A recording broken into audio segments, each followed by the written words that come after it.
bahwa Allah Subhanahu wa Ta'ala ini menurunkan Al-Quran agar supaya apa yang menjadi isinya ini bisa diamalkan. Tapi sayangnya banyak sekali orang-orang yang merasa bahwa membaca Al-Quran saja itu sudah dianggap sebagai mengamalkan Al-Quran. Assalamualaikum warahmatullahi wabarakatuh. Liridhoillah wa li syafaati rusulillah wa ala kulliyatin sholihah wa ala niyati anallaha yunawwiru qulubana wa qawalibana ma'asihah wal afiyah. Wal fatihatu syarifatu ila hadrati Sayyid Ja'far Shadiq anallaha yuli darajatihi wa yanfa'una bi ulumihi wa asrarihi wa nafahatihi wa amaddana bi madatihi wa amtara alaina ghaisa karamatihi syai'un lillahi wa lahul fatihah. A'udzu billahi minasyaitonir rajim. Bismillahirrahmanirrahim. Alhamdulillahi rabbil alamin arrahmanir rahim maliki yaumiddin. Iyyaka na'budu wa iyyaka nasta'in. Ihdinas shiratal mustaqim. Shiratal ladzina an'amta 'alaihim. Bismillahirrahmanirrahim. Alhamdulillahilladzi a'azzama ala ibadihil minnah bima radda an kaidis syaitani wa fannah wa radda amalahu wa khayyaba dhannah idh ja'ala as-sawma hisnan li awliyaihi wa junnah wa fataha lahum abwabal jannah fawaffaqahum fihi tadabbural qur'ani was sunnah fa'arrafahum anna wasilatas syaitani ila qulubihim asyahawatul mustaqinnah. Assalatu wassalamul atammanil akmalani ala sayyidina Muhammadin qaidil ummah mumahhidis sunnah wa ala alihi wa ashabihi dzawil absarith thaqibah wal uqulil murajjahah wa alaina wa man tabi'ahum bi ihsanin ila yaumil qiyamah wa ba'dah. Siyadatal kurama wan nujaba ulama anal a'izza wa masyayikhonal ajilla yang senantiasa kita ta'zimkan, para guru-guru kita, para masyayikh kita, dan tidak lupa kepada segenap pemirsa yang semoga senantiasa dirahmati oleh Allah Subhanahu wa Ta'ala. Bulan Ramadan saat ini mengingatkan kita betapa Allah Subhanahu wa Ta'ala sebagaimana dalam firman-Nya, Syahrul Ramadan alladzi unzila fihil Qur'anu hudal linnasi wa bayyinatin minal huda wal furqan, yaitu bulan yang di dalamnya Allah menurunkan Al-Quran. Al-Quran yang diturunkan oleh Allah Subhanahu wa Ta'ala ini tidak hanya dijadikan sebagai bahan bacaan saja, akan tetapi Al-Quran yang diturunkan oleh Allah Subhanahu wa Ta'ala diharapkan bisa difahami sekaligus bisa menjadikan para orang-orang yang berinteraksi dengan Quran ini agar supaya mereka betul-betul bisa menjadikan Islam ini sebagai perilaku. Karena al-islamu la yasna'u syai'an illa ayyakuna suluka, bahwasannya Islam ini tidak akan bisa berbuat apa-apa kecuali jika Islam ini dijadikan sebagai perilaku. Oleh karena itu, seringkali kita ini sudah membaca Al-Quran, akan tetapi kita ini lupa bahwa tadabbur Al-Quran ini juga lebih penting. Kita yakin betul bahwa membaca Al-Quran saja ini akan bisa menghasilkan pahala yang berlimpah. Apalagi jika kemudian kita mau mentadabburi Al-Quran. Oleh karena itu dalam satu kesempatan Sayyidina Al-Fudail bin Iyad ini pernah mengatakan, innama nuzzilal Qur'anu liyu'mala bihi walakinnan nasa ittakhadhu qira'atahu amalan. Bahwa Allah Subhanahu wa ta'ala ini menurunkan Al-Quran agar supaya apa yang menjadi isinya ini bisa diamalkan. Tapi sayangnya banyak sekali orang-orang yang merasa bahwa membaca Al-Quran saja itu sudah dianggap sebagai mengamalkan Al-Quran. Lalu kemudian para muridnya bertanya, kaifal amalu bihi? Bagaimana lalu orang-orang itu bisa mengamalkan Al-Quran? Lalu dijawab oleh Fudail bin Iyad, liyuharrimu haramahu wa yuhillu halalahu wa ya'tamiru bi awamirihi wa yantahu an nawahihi wal wuqufi inda ajaibihi. Maksud dari mengamalkan Al-Quran adalah agar supaya mereka tahu mana yang halal, lalu kemudian mereka bisa memahami bahwa perkara itu halal. Mereka bisa tahu bahwa perkara itu haram, lalu kemudian mereka mempraktekkan bahwa perkara ini tidak boleh dilakukan karena haram. Kemudian mereka juga bisa memahami bahwa ini adalah perintah sehingga mereka mau melaksanakan perintah, dan mereka memahami bahwa ini adalah terlarang sehingga ia mau meninggalkan larangan. Wa yaqifu inda ajaibihi, dan mereka juga mau bersikap dengan sikap yang baik ketika melihat keajaiban-keajaiban Al-Quran. Tentunya banyak sekali para ulama memberikan penjelasan bahwa hal ini akan bisa ditempuh ketika orang itu mentadabburi apa yang menjadi isi dari Al-Quran. Makanya Allah berfirman, inna anzalnahu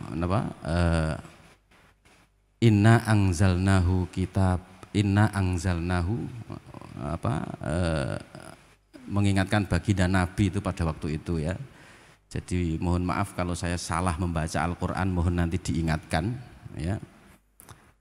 Kitabun anzalnahu ilaika liyadabbaru ayatihi waliyatadzakkara ulul albab.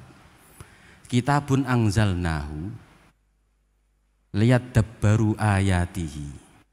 Al-Quran ini adalah kitab yang saya turunkan kepadamu wahai Muhammad, liyadabbaru ayatihi, agar supaya mereka mau mentadabburi ayat-ayatnya, waliyatadzakkara ulul albab, dan agar supaya orang-orang yang punya akal ini ya mau diingatkan sehingga mereka ya paham betul apa yang menjadi isi Al-Quran. Jadi tadabbur Al-Quran apalagi di zaman sekarang ini adalah sebuah keniscayaan ya, sebuah keniscayaan. Nah, tadabbur itu bagaimana? Tadabbur itu ketika kita lihat secara bahasa, ini adalah an-nadhru fi awaqibil umur atau fi aqibatil umur. Melihat akhir dari setiap perkara itu namanya tadabbur. Tapi kemudian ada lagi yang mengatakan an-nadhru fi awwalil umuri wa akhiriha. Melihat sesuatu dari awal sampai akhirnya itu juga tadabbur. Dari makna tadabbur secara bahasa ini lalu kemudian dikembangkan secara istilah. Bahwa di dalam tadabbur, kalau bahasa kita ini adalah memperdalam pemahaman kita terhadap ayat-ayat Al-Quran. Ini bahasa kita. Tapi dalam istilah dikatakan bahwa ada beberapa faktor yang bisa menjadikan kegiatan itu bisa dikatakan sebagai tadabbur. Yang pertama adalah fahmu ma'ani al-fadhihi. Yang pertama kita memahami lafal-lafal makna dari setiap lafal-lafal Al-Quran. Berarti kita menguasai kosakata. Ini yang pertama. Lalu kemudian yang kedua, at-tafakkur bidala lati ayatihi mutabaqatan wadimnan waltizaman.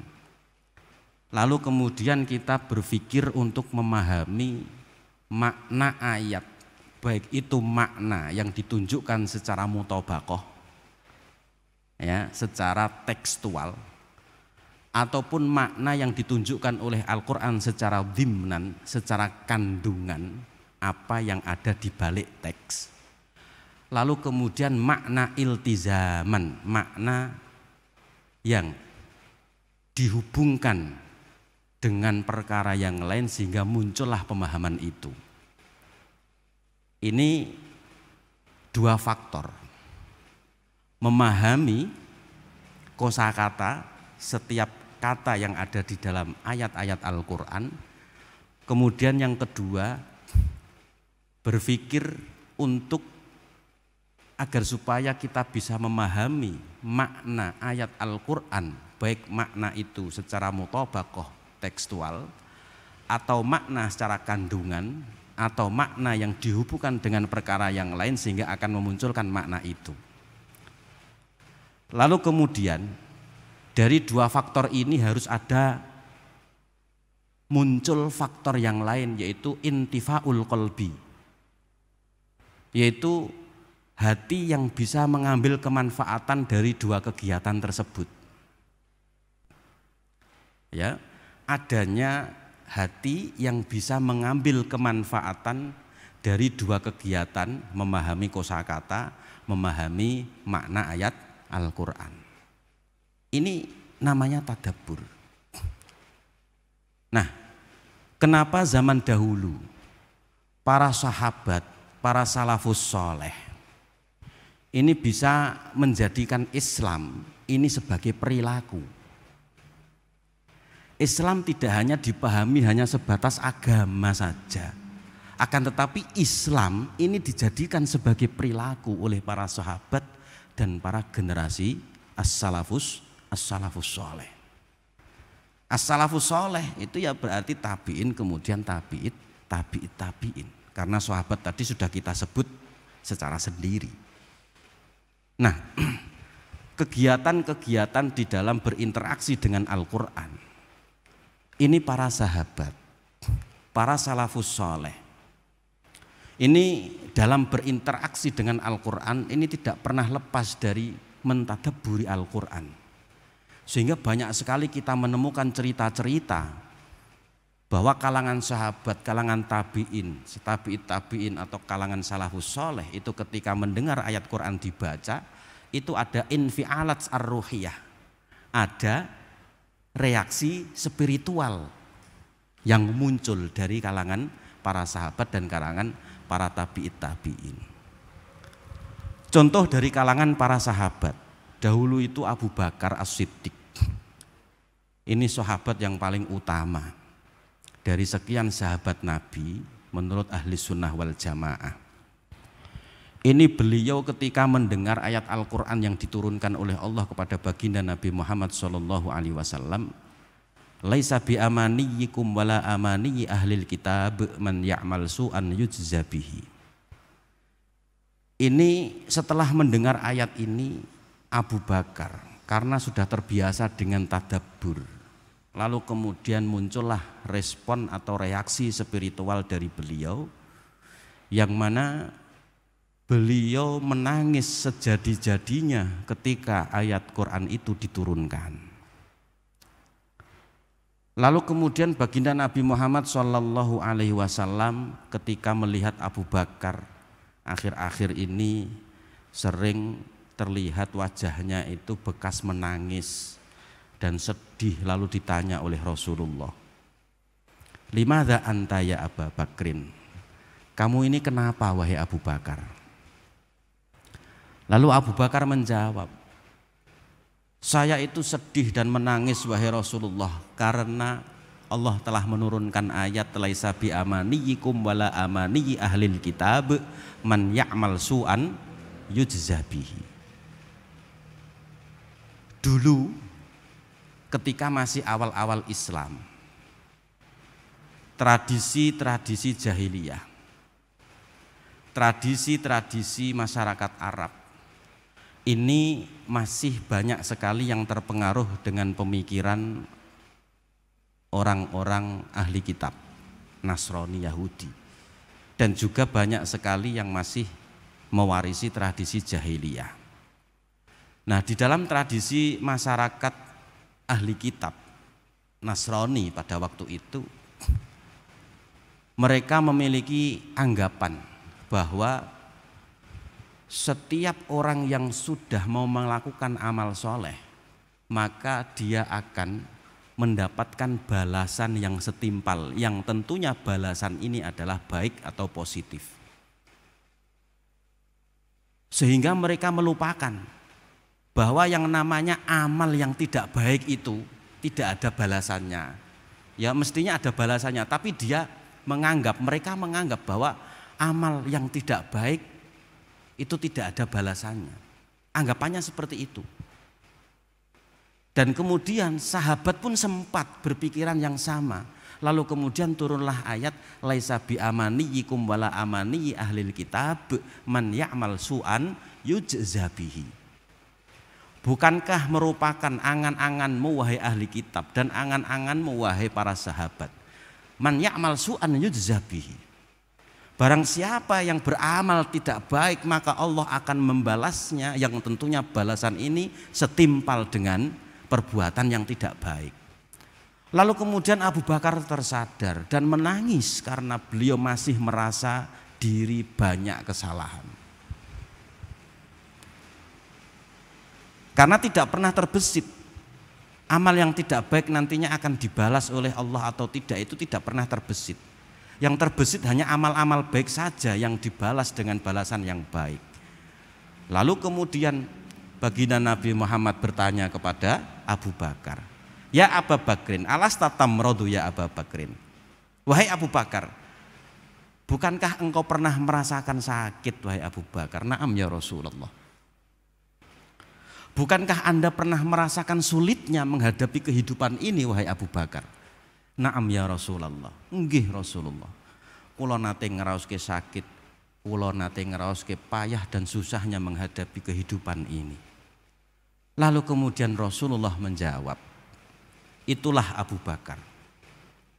Kejelekan-kejelekan yang tidak melampaui batas itu akan dibalas oleh Allah dengan perkara-perkara yang tidak pernah kamu anggap dan tidak pernah kamu berpikiran bahwa perkara itu justru bisa melebur kejelekan-kejelekan yang tidak melampaui batas. Artinya apa? Akhirnya Abu Bakar merasa ayem, ya, merasa puas dengan jawaban Rasulullah. Oh, berarti ketika ada orang sakit itu ternyata ada hikmah di balik itu. Berarti Allah menghapus kesalahan-kesalahan kecil yang dimiliki oleh hamba tersebut.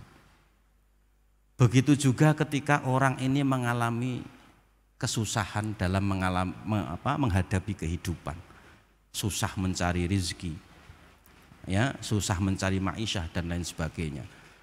Ini berarti ada hikmah di sana. Oh, berarti Allah ingin menghapus kesalahan-kesalahan kecil hambanya melalui kesulitan-kesulitan yang dihadapi. Akhirnya Abu Bakar merasa puas. Dan akhirnya Abu Bakar selalu berprasangka yang baik kepada setiap apa yang diturunkan oleh Allah, yang ketika dilihat secara zahir ini adalah perkara yang menyakitkan, perkara yang merepotkan, perkara yang juga menyulitkan. Akan tetapi Abu Bakar melihat bahwa di situ Allah punya hikmah, Allah punya rahasia tersendiri, yang ternyata ketika dijelaskan oleh Rasulullah itu adalah cara Allah untuk menciptakan yang terbaik bagi hambanya, yaitu Allah menghapus kesalahan-kesalahan kecil yang dimiliki oleh para hambanya, yang sebelumnya tidak pernah terbesit, tidak pernah terfikirkan di benak para sahabat, khususnya Abi Bakrin. Nah, ini contoh bahwasannya sahabat ya, ketika mendengar Al-Quran kemudian ditadabburi, ini bisa memunculkan reaksi-reaksi spiritual ya. Kemudian ini nanti kemudian di breakdown dalam sebuah perilaku. Perilakunya apa? Sehingga Abu Bakar itu sama sekali tidak pernah ya bersuudzon kepada Tuhan, kepada Allah Subhanahu wa taala. Dari situ kemudian Abu Bakar berhusnudzon kepada Allah Subhanahu wa taala. Jadi makanya akhirnya perilaku ya, yang ditampilkan oleh para sahabat ini adalah perilaku Islam, atau jika dibalik, Islam yang ditampilkan oleh para sahabat itu tidak hanya sekedar simbol, tapi Islam perilaku. Nah, ini perilaku terkait dengan masalah hati. Karena berhusnudzon kepada Allah Subhanahu wa taala ya, ini adalah perilaku hati. Lalu kemudian Islam harus dijadikan sebagai perilaku. Dan perilaku ini di samping ada perilaku hati, ada juga perilaku yang berupa amaliyah anggota tubuh manusia. Ya. Dan perilaku-perilaku ini ada yang mengena kepada manusia dan juga ada yang mengena kepada selain manusia, sesama makhluk Allah. Ini semua ketika kita mentadaburi, menghayati ya cerita-cerita dari kalangan para salafus soleh, para sahabat, ini akhirnya kita bisa menyimpulkan hal yang demikian. Ya. Contoh lagi,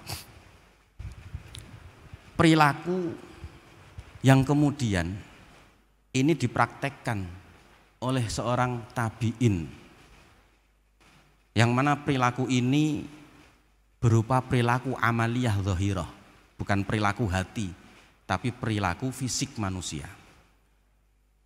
Dahulu ada kalangan tabi'in yang sejarahnya beliau ini dulunya adalah orang kafir.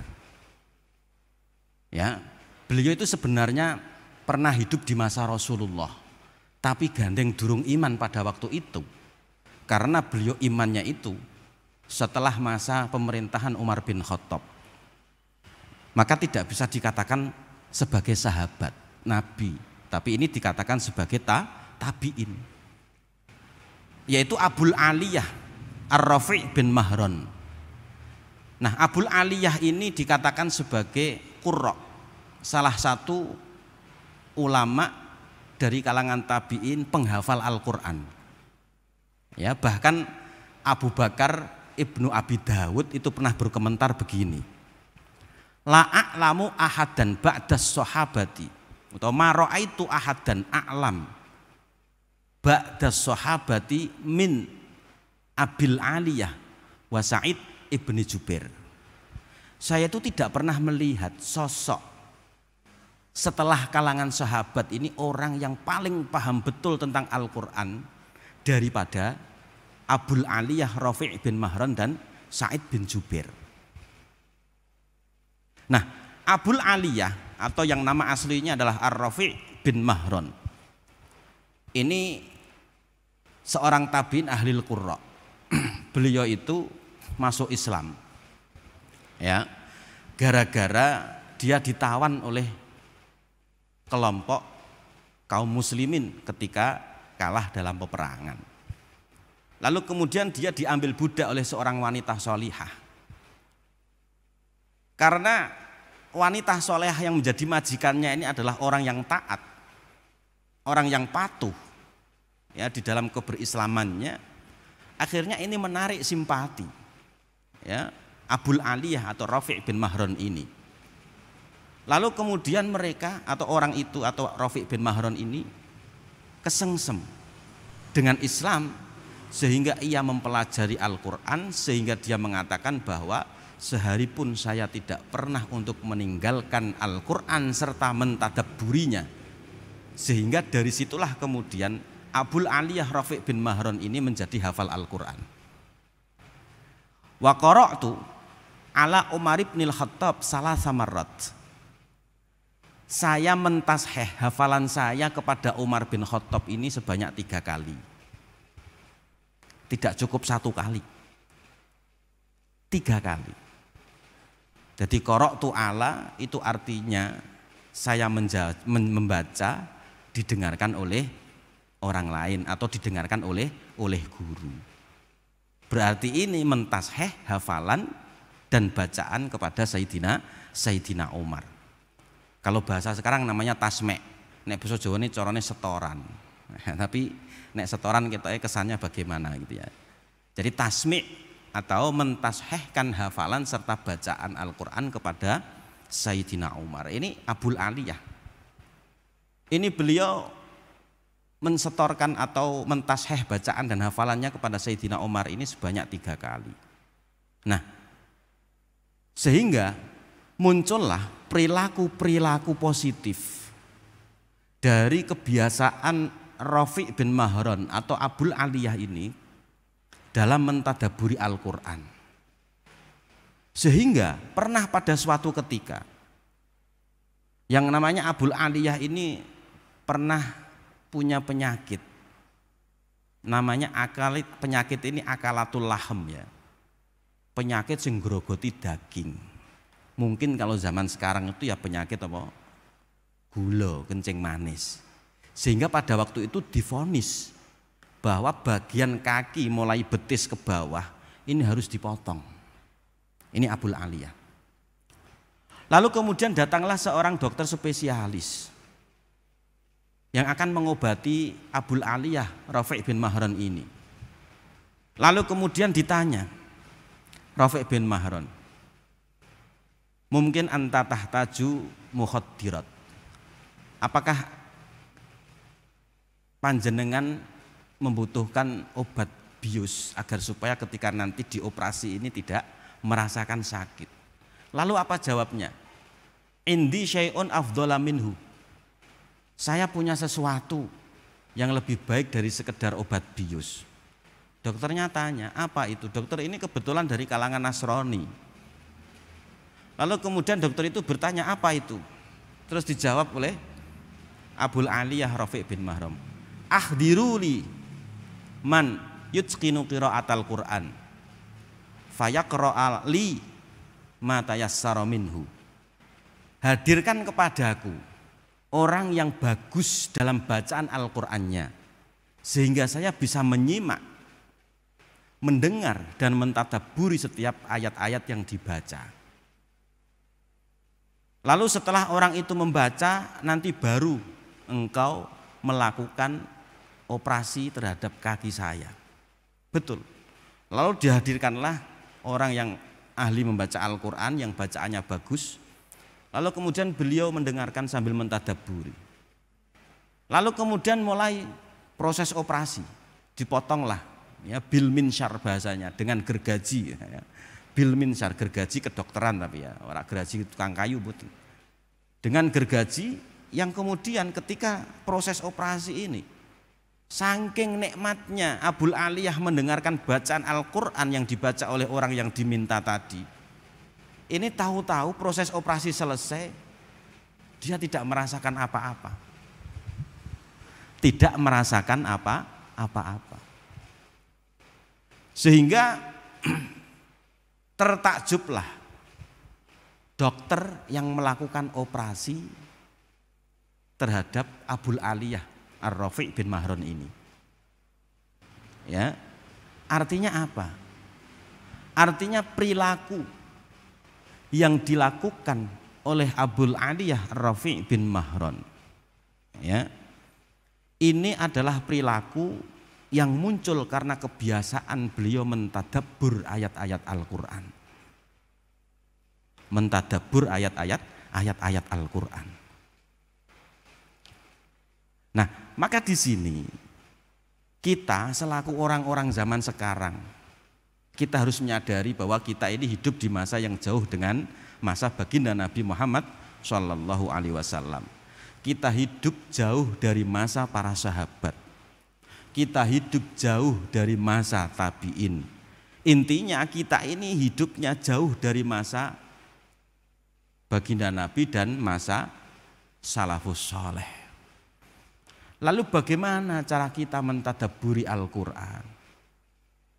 Oke, kalau beliau para sahabat salafus soleh, ini beliau mentadabburi Al-Quran, memahami ayat-ayat Al-Quran. Ini ketika dengan tadabbur yang maksimal, ini wajar. Karena apa? Karena kedekatan masa hidupnya dengan baginda Nabi dan kedekatan masa hidupnya dengan para sahabat. Tapi kita bagaimana? Nah ini, padahal mohon maaf, bagi kita orang yang hidup di zaman sekarang itu, bagaimana kita akan bisa merepresentasikan ketakwaan jika kita tidak memahami isi Al-Quran? Kan begitu. Ketakwaan itu dijelaskan oleh Sayyidina Ali karramallahu wajhah, ya, itu adalah al-khaufu minal jalil wal amalu bitanzil war ridho bil qalil wal isti'dad liyaumir rahil. Jadi takwa itu digambarkan oleh Sayyidina Ali. Ini bukan hanya sekedar definisi deskriptif, ya. Ini bukan sekedar definisi deskriptif, tapi ini definisi sudah masuk pada ranah pengamalan. Jadi takwa itu didefinisikan secara definisi amali oleh Sayyidina Ali dengan al-khaufu minal jalil, yaitu takut kepada Allah Zat yang Maha Agung. Wal amalu bitanzil, mau mengamalkan apa yang menjadi isi Al-Quran yang diturunkan oleh Allah. Wal ridho bil qalil, ridho dengan segala sesuatu yang diberikan oleh Allah meskipun itu sedikit. Wal isti'dad liyaumir rahil, dan mau bersiap-siap diri mencari bekal untuk kehidupan yang akan datang. Nah ini yang menjadi masalah al-khaufu al-amalu bitanzil. Bagaimana kita ini bisa akan mengamalkan isi Al-Quran sementara kita paham saja tidak? Bagaimana kita bisa mentadabburi Al-Quran wong paham kosakatanya saja tidak?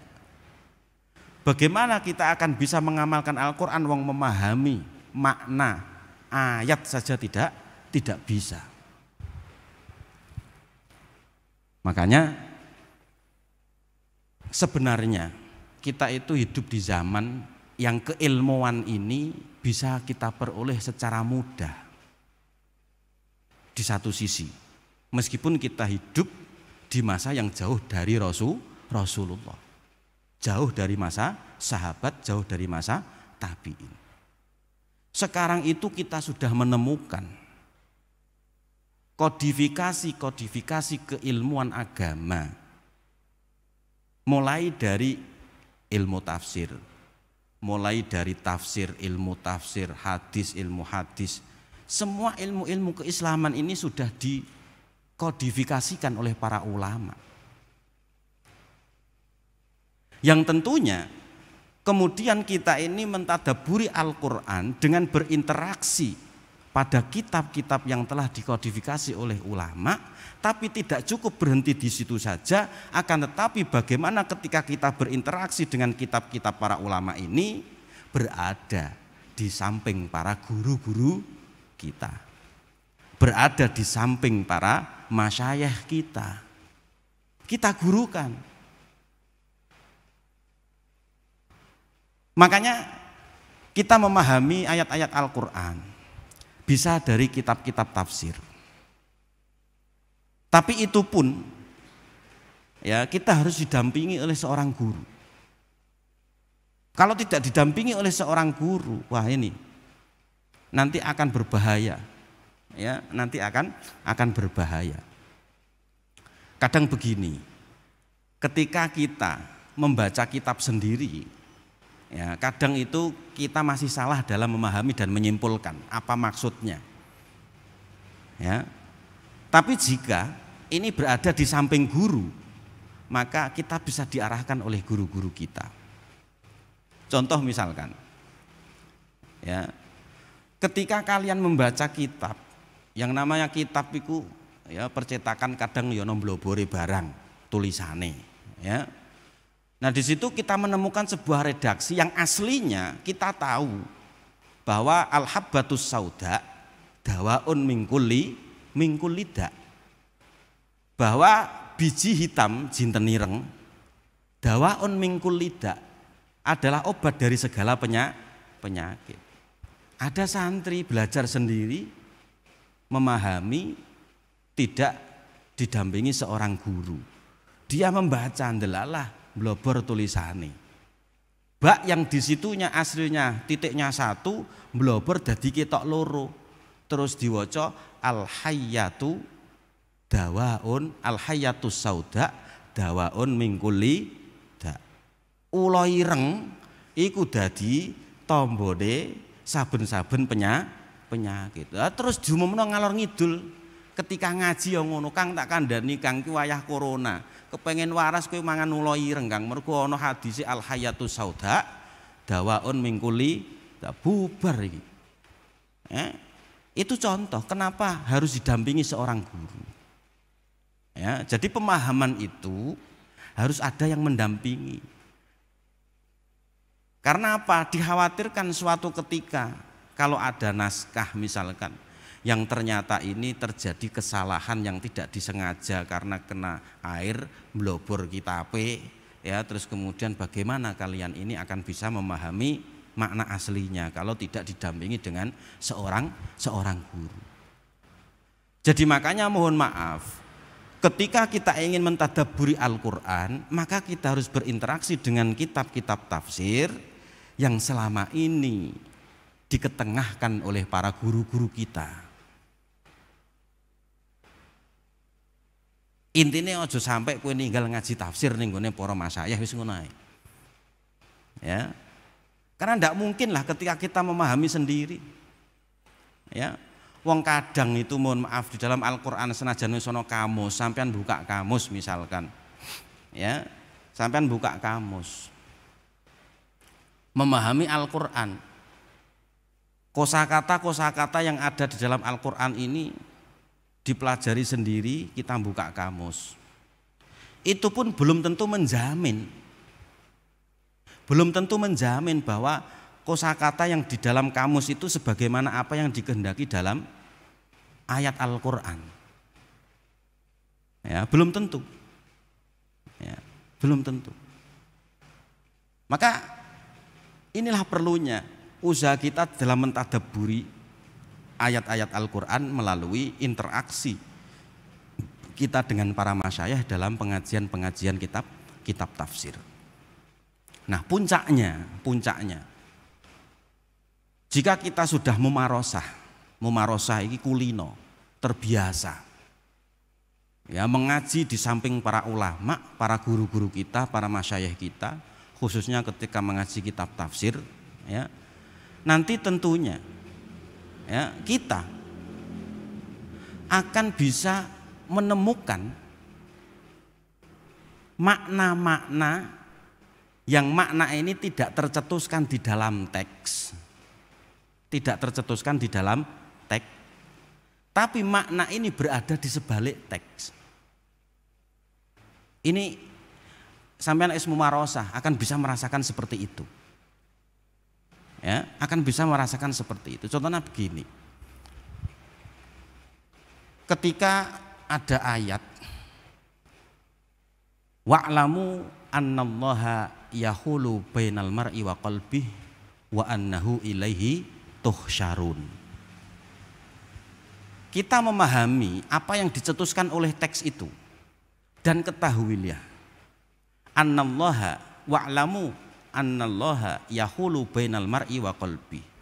Allah itu menengah-menengahi antara hati seseorang dan orang itu. Wa annahu ilaihi tuhsyarun. Dan ketahuilah bahwa sesungguhnya orang tersebut akan digiring kembali kepada Allah. Itu makna yang tercetuskan di dalam teks. Allah menengah-menengahi, Allah nengah-nengahi antarane atine wong karo wong iku. Ini coba ketika kita tidak punya mumarosah sehingga bisa muncul dzauk, cita rasa di dalam memahami Al-Qur'an, maka inilah kemudian yang dikatakan sebagai akhdul ibrah. Ya. Jadi nanti sampean ketika sudah bisa mentadabburi Al-Qur'an, puncak dari tadabburi Al-Qur'an ini adalah akhdul ibrah. Kita bisa mengambil ibrah, teladan, pelajaran yang ada di dalam setiap teks Al-Qur'an. Lalu apa? Ketika wa'lamu annallaha yahulu bainal mar'i wa qalbihi wa annahu ilaihi tuhsyarun. Allah itu menengah-nengahi antara hati seseorang dengan orang itu. Artinya apa? Ibrohnya apa coba? Ibrohnya apa kira-kira? Anta la tamliku nafsak. Anta la tamliku nafsak. Wala tamil ila nafsik. Wala taghtar bi amalik. Kamu itu tidak memiliki hatimu. Kamu itu tidak memiliki hatimu. Oleh karena itu janganlah engkau selalu condong kepada dirimu sendiri. Dan janganlah kamu itu tertipu dengan amalmu. Ibrah yang bisa kita ambil adalah sebagaimana yang dikatakan oleh Syekh Ibnu Athaillah As-Sakandari di dalam kitab Hikam. Min alamatil i'timadi alal a'mal nuqsanur raja'i inda wujudiz zalal. Di antara tanda-tanda orang yang selalu mengandalkan amalnya, ini adalah nuqsanur raja'i inda wujudiz zalal. Pengharapannya kepada Allah agar diberi maghfirah ini semakin berkurang ketika dia melakukan kesalahan. Artinya apa? Orang itu kalau selalu mengandalkan amal yang dimilikinya, maka dia nanti kalau terpeleset dan melakukan kesalahan, dia tidak akan pernah merasa.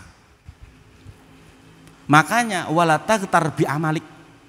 Jangan sekali-kali engkau tertipu dengan amalmu. Aku wis sholat tarawih ndek bengi 20 rakaat sak witire 3 rakaat. Wah, berarti ganjaranku akeh. Ketahuilah di situ Allah ya yahulu bainal mar'i wa qalbi. Jangan kemudian amal yang sudah kamu miliki, meskipun itu amal soleh, kamu andalkan sehingga kamu merasa puas. Ojo ngerasa puas karo amale. Aku sedekah bolak-balik. Poso sing diingi aku sedekah yang entek 10 juta misale. Lah kok pede temen kowe? Wong kowe iki durung karuan ngerti nek kapan ngamalmu iku ditampa dening Allah Subhanahu wa taala, karena yang memiliki kolbu hatimu itu Allah. Maka jangan sekali-kali engkau mengandalkan dirimu dan mengandalkan amalmu. Itu contoh ibrah. Makanya di sini mohon maaf, ketika kita mengaji kitab tasawuf itu banyak sekali ibrah-ibrah yang muncul itu karena puncak dari tadabbur terhadap Al-Qur'an.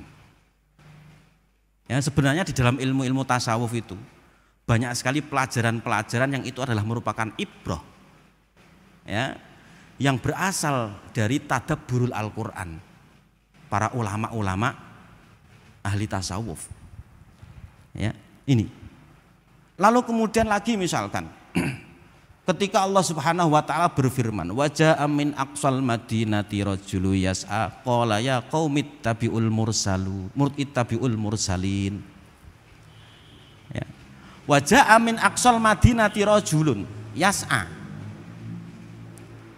datang dari tempat yang jauh, rajulun, seorang laki-laki, yas'a yang berusaha. Ya qaumi, wahai kaumku, ittabi'ul mursalin, ikutilah para utusan. Ibrah yang bisa kita ambil apa di sini? Allah Subhanahu wa taala seringkali di dalam Al-Qur'an itu tidak menyebutkan nama. Wa ja'a min aqsal madinati rajulun, hanya rajulun saja, ora dicetakno sapa jenenge. Ya. Maka di sini banyak ulama yang mengambil ibrah bahwa lam yuzkaril ismu wa yuzkarul amalu. Di sini Allah tidak menyebut nama, tapi justru Allah menyebut amalnya. Maka kita bisa memahami bahwa kita ini berarti diperintah la tahtammu bil ismi. Janganlah engkau melihat nama, tapi lihatlah amal atau usaha yang telah dilakukan. Karena al-amalu mukhalladun wa madhkurun fil Qur'an. Karena amalnya ini diabadikan di dalam Al-Qur'an, namanya tidak diabadikan. Berbeda ketika nama diabadikan dan amal diabadikan, berarti dua-duanya ini orang penting. Orangnya ya penting, amalnya ya penting. Tapi jika kemudian di dalam Al-Quran tidak disebutkan namanya, wa ja'a min aqsal madinati rajulun, oh berarti di sini ya yang lebih kita perhatikan adalah amal. Maka jangan kemudian kita melihat sapa sing lakoni, tapi delok amal apa sing dilakoni. Sebagaimana ungzur maqal wala tangzur mangkol. Ini juga merupakan hasil dari tadabbur terhadap Al-Quran. Ya, ini. Dan ini masih banyak lagi dicontohkan di dalam kitab-kitab tasawuf. Mentadaburi Al-Quran sehingga bisa ahlul ibrah dari setiap apa yang tidak tercetuskan melalui teks-teks Al-Quran, itu tidak tercetuskan. Ya, ini. Nah, lalu kemudian kita di akhir zaman ini memang harus berusaha untuk bagaimana agar supaya Islam ini sebagaimana yang dahulu ya difahami oleh para sahabat, oleh para salafus soleh, sehingga Islam ini tidak hanya sebagai agama, tapi Islam ini adalah perilaku. Islam itu perilaku. Nah, perilaku ini tidak hanya perilaku kita kepada manusia, tapi juga perilaku kita terhadap makhluk Allah yang lain. Contoh kecil, hewan sajalah. Dahulu ada sahabat yang namanya Abu Darda. Abu Darda itu dahulu punya khimar yang namanya damun. Damun, ya. Nah, setiap tetangga-tetangga Abu Darda ini terbiasa sudah meminjam kendaraan khimarnya Abu Darda yang namanya damun. Nah, setiap ada tetangga yang meminjam ya damun ini, lalu kemudian Abu Darda ngomong kepada orang yang meminjam, la tahmilu alaihi illa kadza wa kadza. Kamu kalau pinjam khimarku tolong nanti jangan dimuat beban yang berat. Muatlah kecuali dengan ini dan ini, artinya jangan dimuati beban yang berat. Ya. Lalu kemudian orang-orang yang meminjam ini juga mengikuti apa yang dikatakan oleh Abu Darda.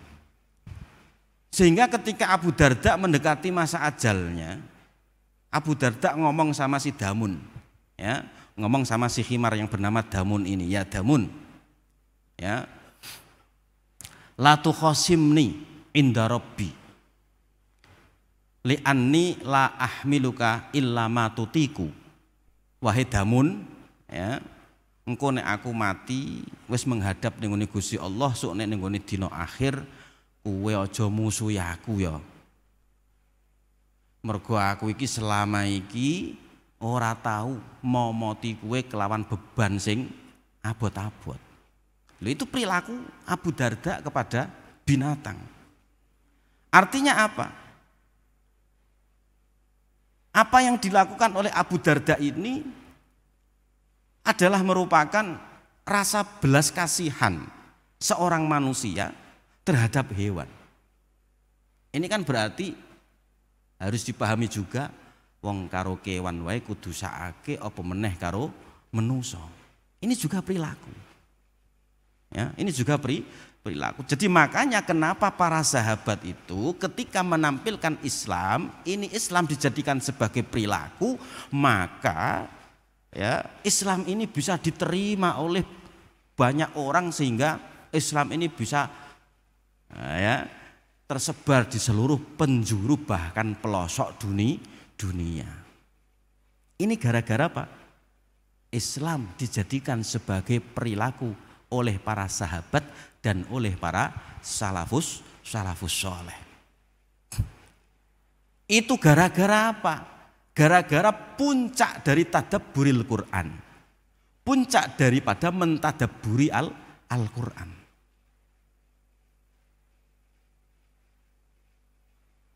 Jadi kita harus memahami bahwa janganlah kita ini merasa cukup hanya dengan membaca Al-Quran. Meskipun kita yakin itu pahalanya sudah berlimpah. Tapi kita harus berusaha lah bagaimana agar supaya ke depan ini nanti siapa yang nanti akan bisa memikirkan dan mempraktekkan Islam sebagai perilaku. Kalau bukan kita orang mulai saat ini dan generasi-generasi kita berikan arahan-arahan yang seperti ini. Jika Islam nanti tidak dijadikan sebagai perilaku, maka Islam hanya sebatas simbol. Ya, ini. Makanya kadang itu begini, ketika kita tidak mentadabburi Al-Quran juga kadang bermasalah. Ya, contohnya begini lagi. Ayo ning gone ayat kae sing unine inna sofa wal marwata min syairillah. Faman hajjal baita awita marafala junaha alaihi ayat tawafa bihima. Bahwa yang namanya Sofa dan Marwah itu min syairillah, merupakan simbol-simbol kebesaran di sisi Allah. Ya. Faman hajjal baita awi tamara fala junaha alaihi ayat tawafa bihima. Sapa wonge sing berkunjung ke Baitullah dan berumrah, maka dia tidak berdosa jika melakukan sa'i. Ayat tawafa iku nek kapan mbok delok ning ngene kamus iku maknane dudu sa'i ya. Tapi kenapa di situ maknanya adalah sa'i? Lho iki perlu ning ngaji karo guru. Fala junah alai ayat tawafa bima. Maka tidak berdosa jika engkau itu melakukan tawaf antara Sofa dan Marwah. Nah, ini bagaimana kita mentadabburi?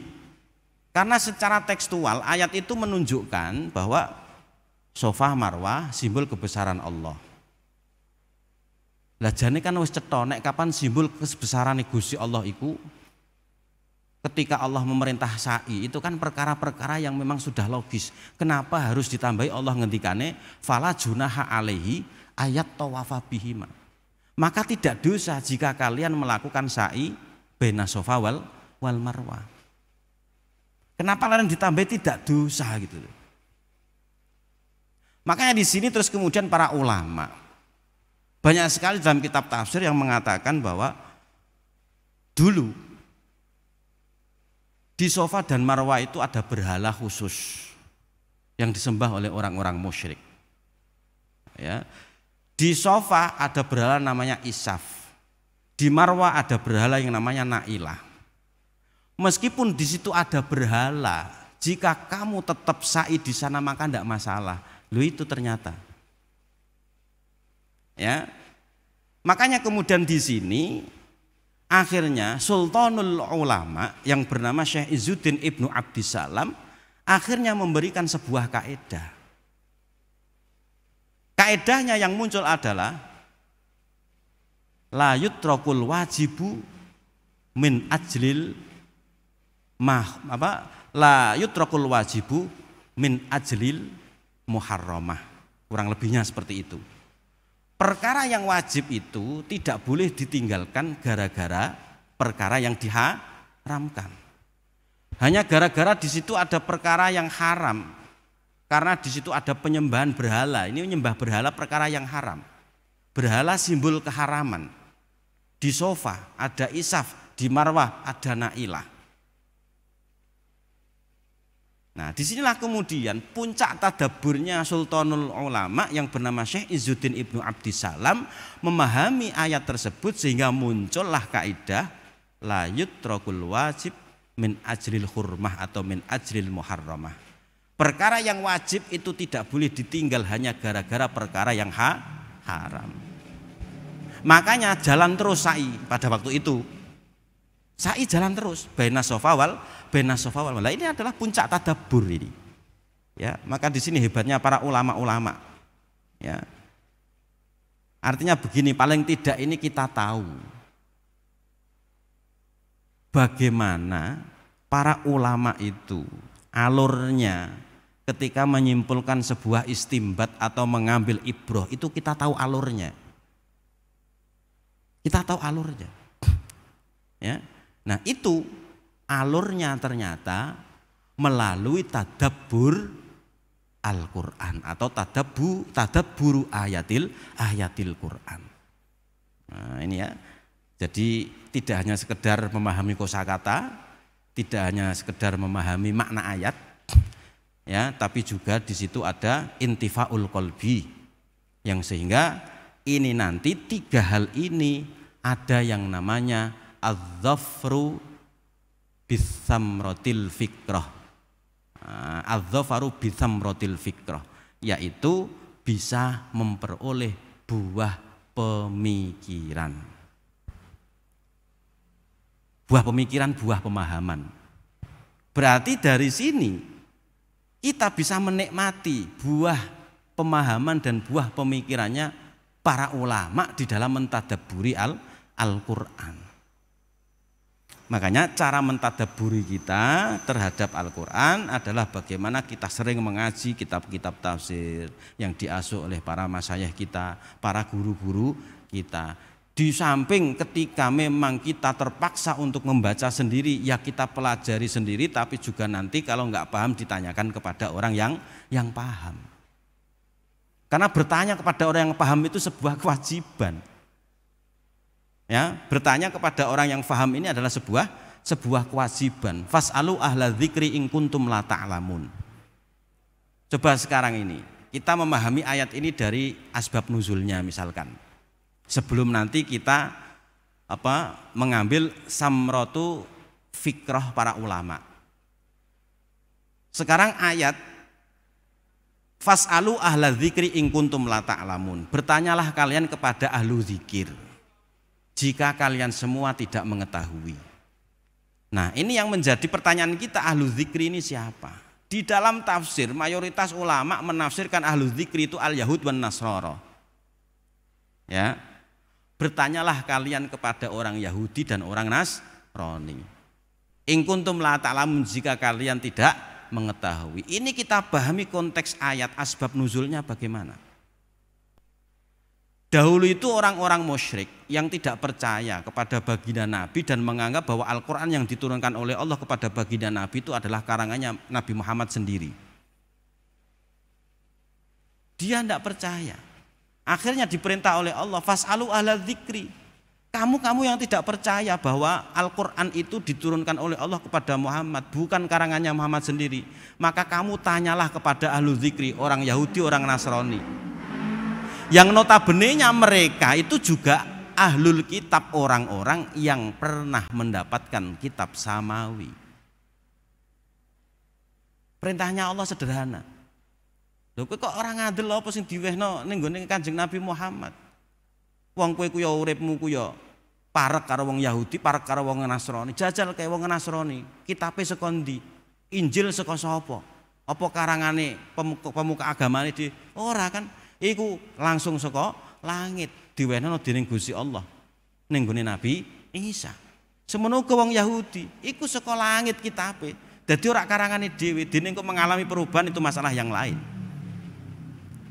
Nah, berarti konteks ayat itu bahwa yang namanya orang-orang musyrik pada waktu itu yang tidak percaya bahwa Al-Quran itu wahyun minallah, akhirnya mereka diperintah oleh Allah melalui Kanjeng Nabi supaya diikon takon ning ngene wong Yahudi, wong Nasrani sing notabene-nya mereka juga ahlul kitab karena dia mendapatkan kitab dari langit. Tapi kenapa kemudian ayat ini sering dipakai dalil?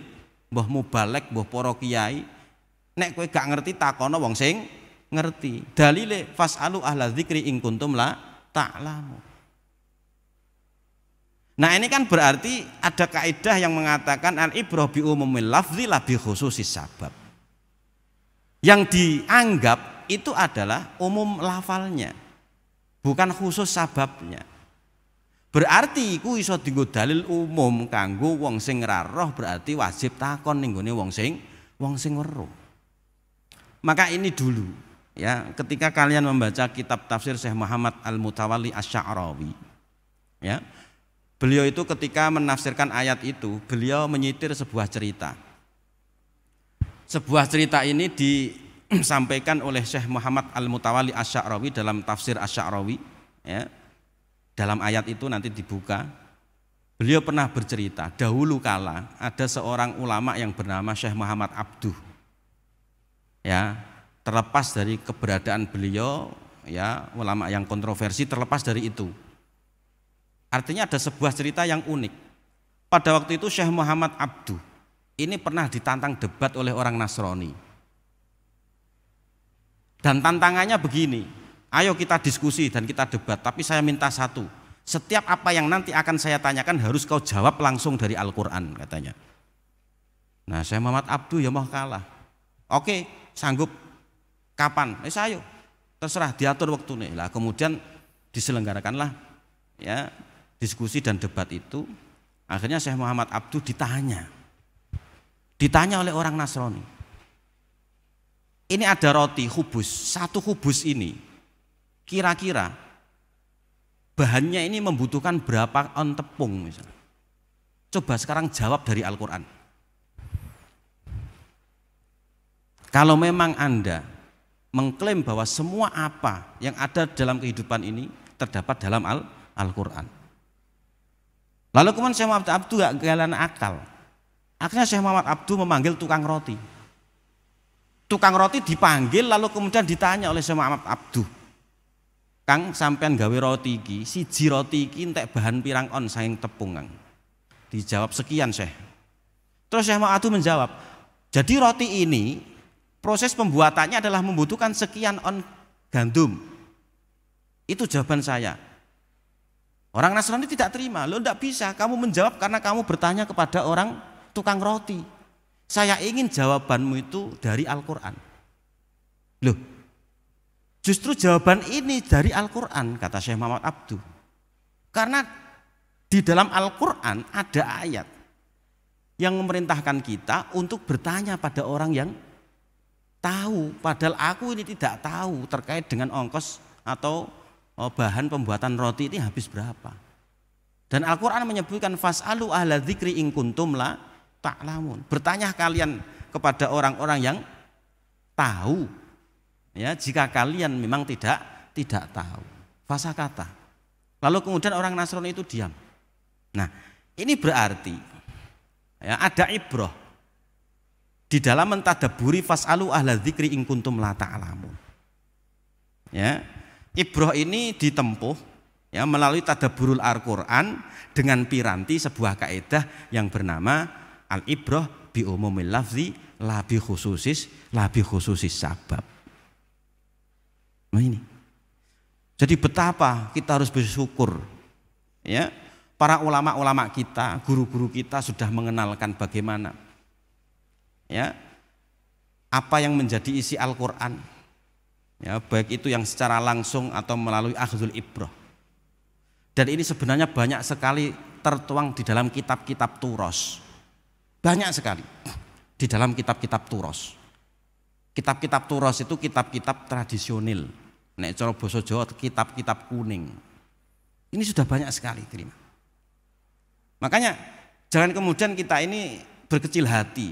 Di zaman yang sudah modern ini kita masih mengaji kitab kuning. Mohon maaf bahasa ini sebenarnya menurut Mbah Kiai Maimun ora sopan kitab kuning. Pokoknya kitab-kitab kuno. Ya, kitab-kitab kuno.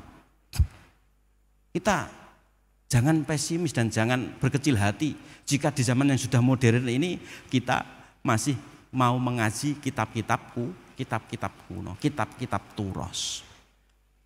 Malah justru disitulah letak betapa agama Islam ini mengenalkan kepada kita ilmu kehidupan. Ya, ilmu kehidupan jawani bil hayat al yaumiyah. Ya, jadi kan begini alurnya ini. Saya mulai lagi dari awal. Jadi Al-Qur'an diturunkan kepada baginda Nabi Muhammad SAW. Lalu kemudian Al-Qur'an ini dikodifikasikan. Ya. Lalu setelah dikodifikasikan ini didekodifikasikan. Dekodifikasi ini artinya adalah dijabarkan ulang.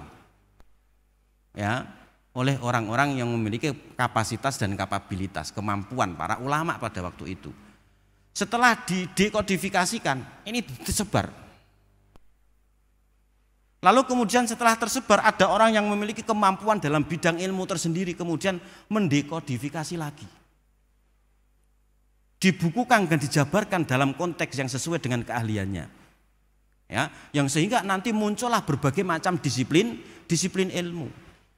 Ya, Al-Qur'an diturunkan kepada baginda Nabi, terus kemudian baginda Nabi disebarkan para sahabat disebarkan kepada para tabi'in kepada para tabi'in, lalu kemudian disitulah muncul dekodifikasi, pensyarahan, penjabaran, kemudian disebar lagi, lalu kemudian muncul lagi dekodifikasi sesuai dengan disiplin ilmu masing-masing sehingga muncullah ono ilmu tafsir, ono ilmu hadis, ono ilmu nahwu, ono ilmu sorok, banyak sekali.